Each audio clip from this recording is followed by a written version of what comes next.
Please welcome Bill Gates Sr. to present the award of Organization of the Year to the Washington News Council.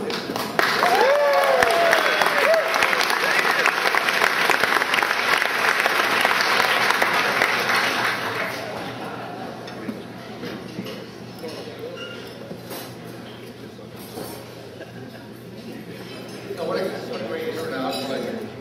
What a great event.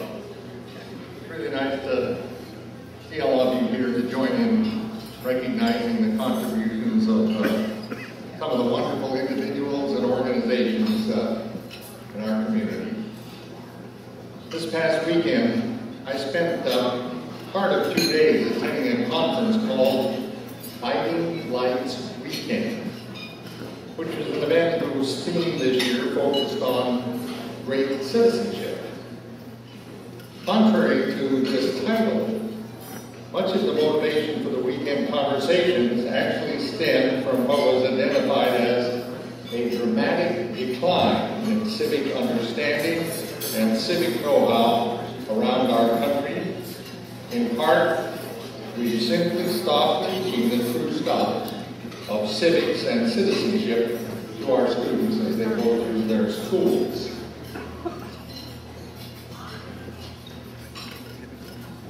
The Guiding Lights Weekend gathered some of the foremost civic leaders in our region and the country to bring awareness to this issue, and then to spend time highlighting the core civic values that undergird the community, understanding the systems of social change around us, and teaching the skills of effective citizenship.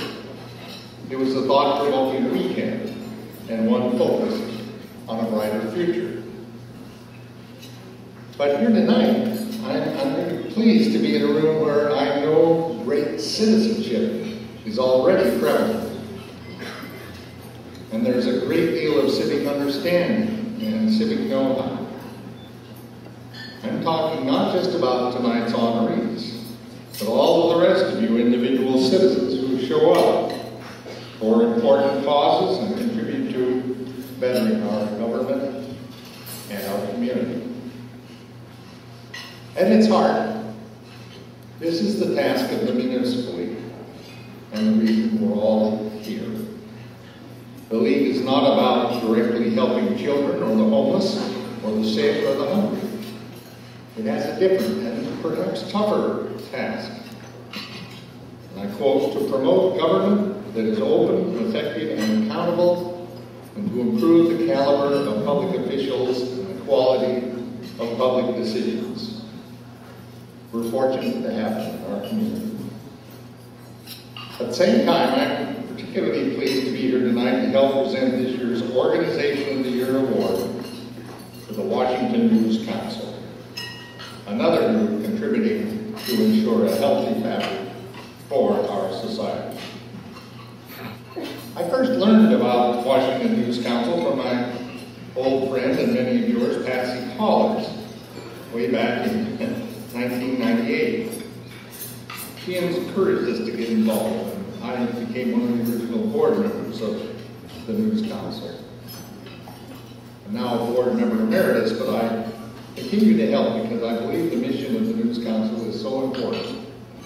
Similar to the Municipal League, the News Council's mission, a difficult one, but I quote, to ensure that we get fair, accurate, and balanced information about everything that goes on in our community and our society. Well, the News Council is now 13 years old, and it's quite impressive what they've accomplished with a small staff and a tight budget. They've handled dozens of complaints and inquiries from people who felt they'd been the victims of inaccurate or unfair stories in the media. They've sponsored more than 20 public forums and panels to discuss press coverage and media ethics. They routinely work with young journalism students statewide through mock hearings, internships, and they award 2 scholarships every year. And now they've released their new effort, the Tao of Journalism. That's T-A-O, transparent, accountable, and open. And they use that to help to earn by the media public trust and understanding.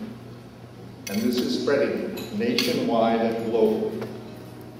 Transparent, accountable, and open. This year, I know the News Council has big plans for some more programs that will be a benefit to you and me. I encourage you to learn more about them and their work and to help to support them. They deserve it, and we'll be better off for it.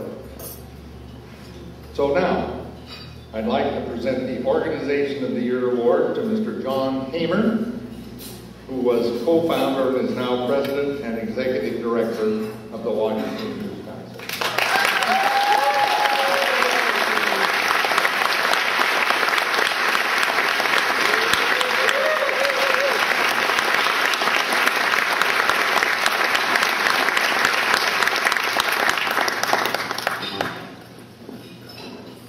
Thank you so much, Bill.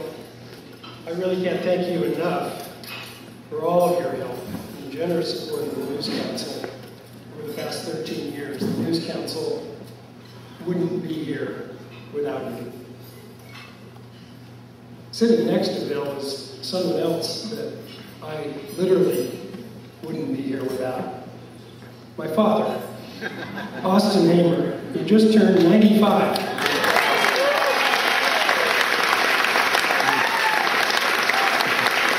Thank you for that. Thank you for everything you've done for me over the years. I sat them together so that maybe my dad could give Bill Sr. some advice on how to raise a successful son. Or maybe vice versa.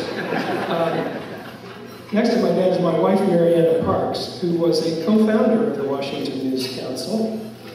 But after we got it up and running, she left and took a job at Microsoft. I just hope she doesn't write a book someday about how I pushed her out of a lucrative career at the News Council.